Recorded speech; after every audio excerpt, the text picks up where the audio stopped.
way that we are digitizing and making things accessible. Another thing that we do to make things accessible is we have our finding aids on our website, www.mharchives.ca, and there you'll find, again, finding aids that help you understand or see what we have.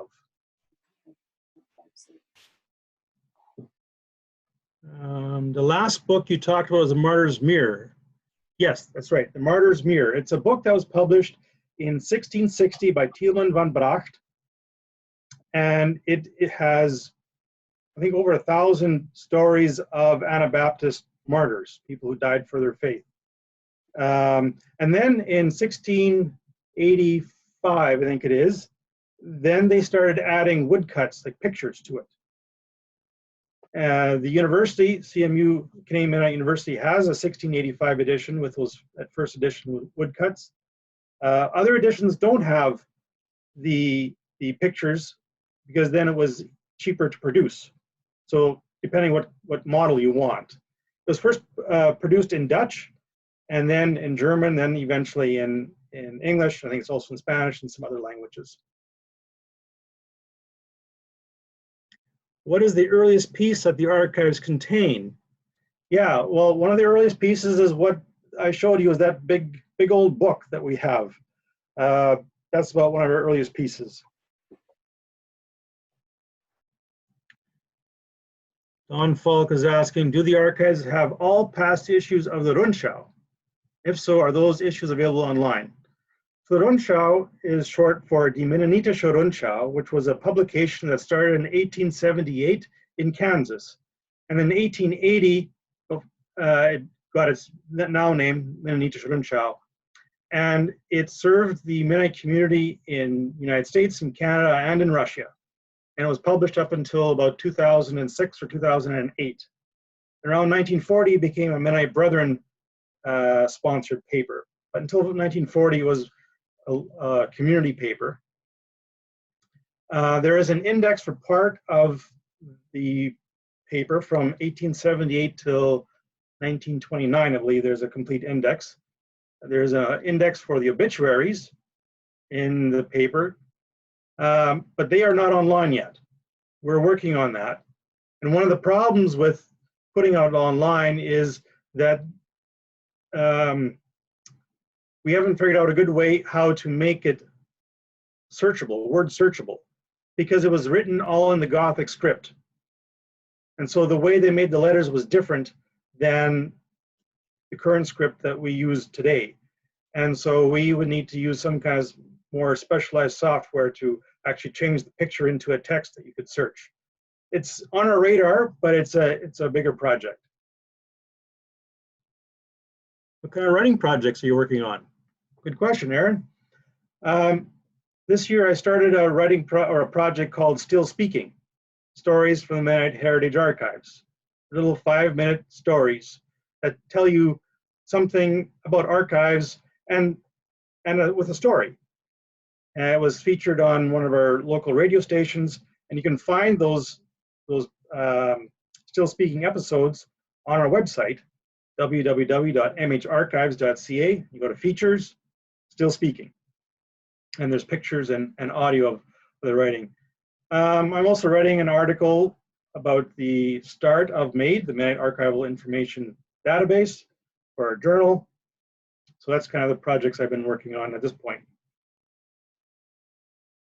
Agnes asks, whose belief is it that the phoenix arising out of the ashes represents Jesus? I've not heard Jesus alluded to in this proverb before. I don't have a good answer for you on that. The phoenix is a mythical bird, and so we'd have to look into some of the Catholic iconography history there. And I don't have the answer off the top of my head for you on that. You'd have to do some research. Sorry about that. Dora asks, do you have people who can read and transcribe the Gothic script? Can you read it? I can read the Gothic script when it's printed, like in the Rundschau, for example. The materials in a diary, the handwritten ones, that's much more difficult. By and large, I cannot read it. I can pick out certain words that I've seen often enough that I recognize, but I would not say I could really read the handwritten Gothic script that well. There are a few people that still can read it, and we have a few people who volunteer for us to help translate and read these documents. And Steiner asks, are your archives linked to any other Mennonite archives? Yes, we are. The Mennonite Historical Society of Canada, for example, has 4 or 5 different Mennonite archives, all part of that historical society. And we meet once a year. And out of that historical society has come this Mennonite archival information database that we collaborate on. And since the starting of that database, other Mennonite archives have come on board. So just now, as we speak, there are 4 Mennonite archives in the United States who are adding their own materials to this database. Out of Bethel, Goshen, Elkhart, and MCC are all adding information to this database. And so that's one way of collaboration among the Mennonite archives. And this itself, that this webinar is a collaboration as well. And we thank Tour Imagination for bringing us together. Brent asks, what is the most common contribution that the archives has to turn away that you're not interested in or don't have room for? That's an interesting question. I guess I'd have to say family Bibles. Family Bibles are really important to families, and they sometimes have family information in them. But the Bible is also the most published book in the world. So unless there's a really good reason, we don't usually accept family Bibles. We may take a photocopy of the inside pages if it gives some family information. But most family Bibles we don't read. And one guy asked me this question, well, what should I do with this Bible? And I said, well, I don't know. We have enough Bibles in the archives. And his friend overheard him and said, I know what you should do with it. You should read it.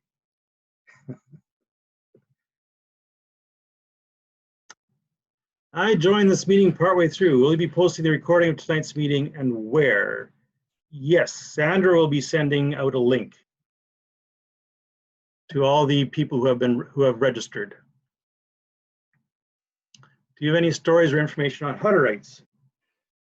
Yeah, so especially when the Hutterites were living in Russia, there was what's called the Russian Guardianship Committee that oversaw all foreign settlers, Mennonites, Hutterites, Catholics, Lutherans, and this Guardianship Committee said, you guys need to live in your own colonies, keep you different groups of separate. And so this Guardianship Committee very often saw mixed Hutterites and Mennonites together. So we have some microfilms from some archives in Russia and Ukraine that also has stuff about Hutterites. And there are other Hutterite documents that we have in the archives. If someone wanted to learn to read Gothic, what would be the best school resource to go online for self-training? We had a student here from Paraguay who was doing a practicum in our archives a few years ago, and he asked that question. He wanted to read the Gothic script. He was fluent in German, but he couldn't read the Gothic script. So I told him the best way to learn to read it is actually to learn to write it. So he found practice pages online and he learned to write it, and that went quite well for him. And in no time, then he picked that up. And that same method is what he's using in his school in Paraguay if students wanted a special challenge to learn how to write the Gothic script. Verna asks, do you have a Russian church records? Are they translated into English? If not, do you have translators for them? Russian church records.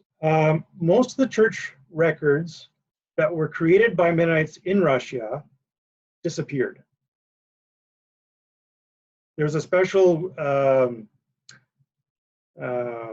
sector of the German military that when they occupied that area, they took census in the sense of what was there, what kind of records were being created and existed. And in those records, in that reports, they mention church records. But after 1942, we don't know where they went. And so most church records we do not have. Once in a while, there's something that we find in a Russian archive that is in Russian, and it's hard, but we have managed to find Russian translators, but they're hard to find for this kind of thing.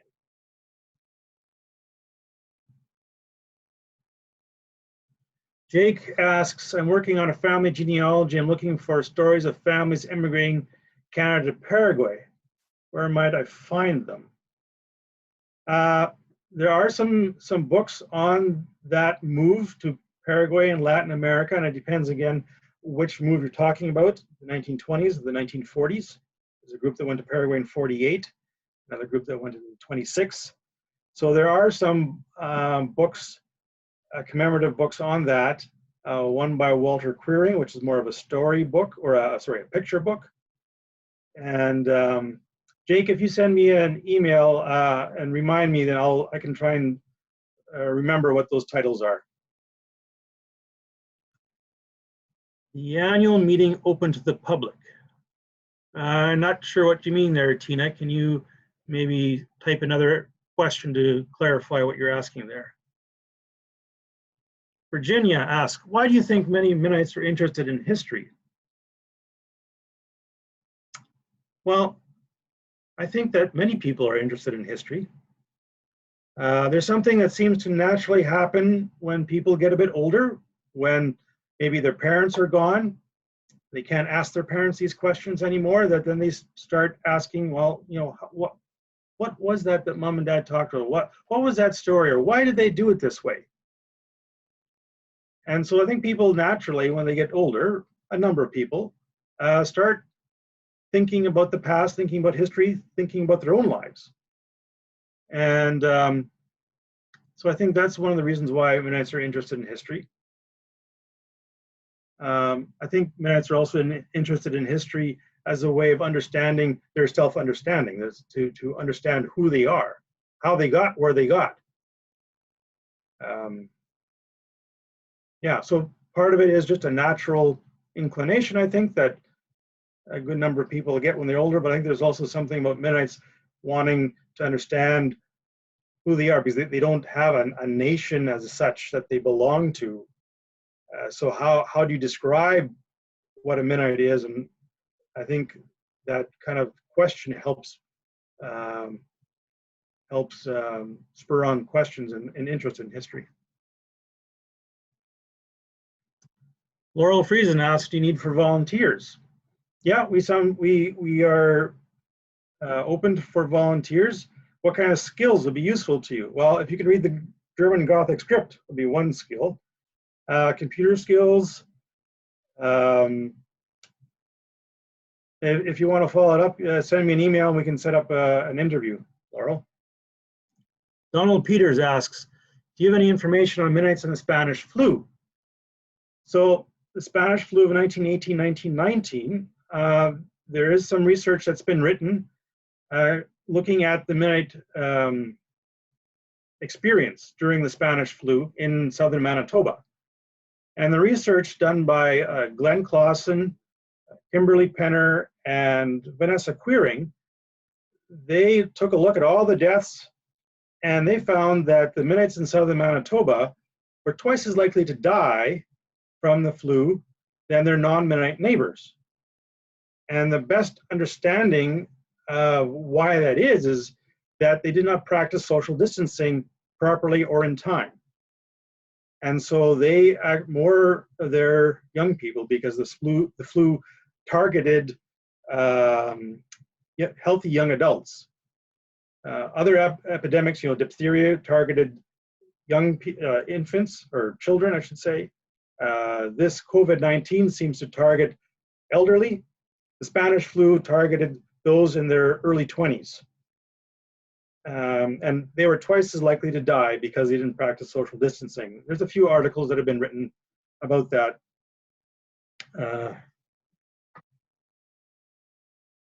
JB Miller asked, what's your training to become an archivist? I started becoming interested in archives at a fairly young age. It was a grade 11 history project that got me interested in family history and archives. Since then, I've gotten a Bachelor of Theology from Mennonite University, BA, Bachelor of Arts from University of Winnipeg in history, and an MA in history from the University of Manitoba.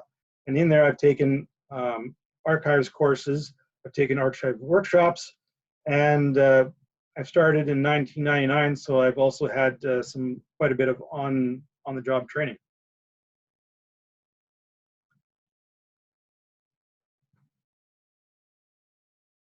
Were there Mennonite births registered in the late 1800s with the Russian authorities? So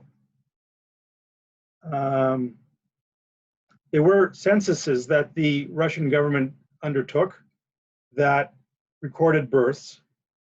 And some of those censuses have become available, but not a lot of them.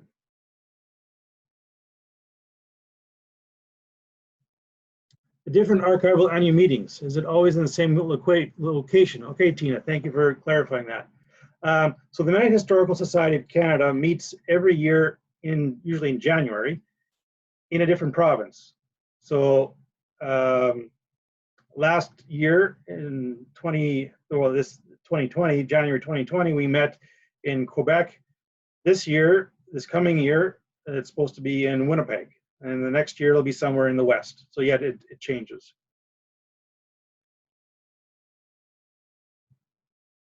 Is it true that Mennonites in Russia assisted Jews in learning how to farm? There was a Russian project to try to teach Jews farming.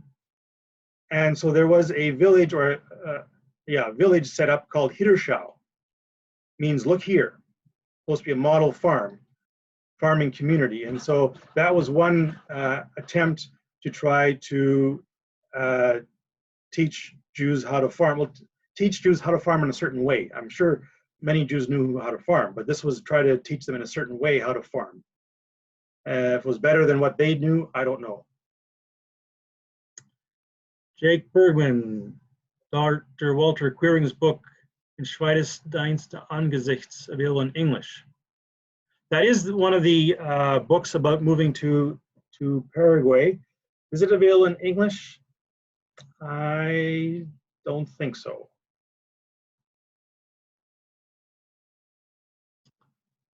John Giesbrecht, there was a 1919 ordering council that banned Mennonites, Hutterites, and Doukhobors from entering Canada. That ordering council reversed in 1922 by the Liberal government for Mennonites and Hutterites. This ordering council re-implemented in the 1930s by the Conservative government of the day. I don't think it was. So in 1919, the Canadian government, this is just after the war, and the Canadian government wasn't happy with how the Mennonites were not participating in the war. They weren't participating as the Canadian government wanted them to. And there was Mennonites coming from the United States up into Canada, and they shut down the borders and banned Mennonites from entering Canada in 1919. And when the King government came into power in 1922, then that was reversed. I'm not aware of that being re-implemented.